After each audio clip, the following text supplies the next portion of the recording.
আমি এয়াৰপৰ্টৰ ভিতৰত আহিলোঁ এখন মোৰ টিকেট আমি পোখৰা যাম আপোনালোকক এবাৰ মই দেখাই দিছোঁ কাঠমাণ্ডু এয়াৰপৰ্ট এখন আমাৰ ফ্লাইট এয়া চাওক কাঠমাণ্ডু এয়াৰপৰ্ট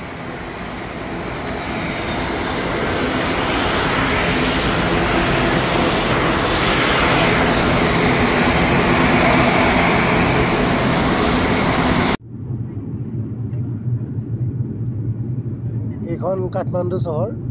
আমি এতিয়া জাষ্ট ফ্লাইটত উৰিলোঁ আৰু এয়াৰবৰ্ন হ'লোঁ বৰ্তমান বতাহত আছোঁ আকাশত আৰু এইখন কাঠমাণ্ডু চহৰৰ একদম বিহংগম দৃশ্য চাওক আপোনালোকে ডাৱৰ এনেকুৱা লাগিছে যেন ডাৱৰ এখন চাদৰ আছে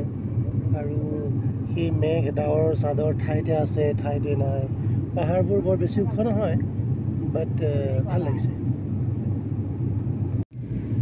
কাঠমাণ্ডু যিহেতু মানে হিমালয়ৰ দাঁতিত আছে আৰু মানে আপোনাৰ পাহাৰে আৱৰি আছে এয়া চাওক চাৰিওফালে পাহাৰ আৰু মাজতে বৰ্তমান আমি ফ্লাইটত আছোঁ ভিতৰত আৰু এয়া মেঘ অপূৰ্ব দৃশ্য সুন্দৰ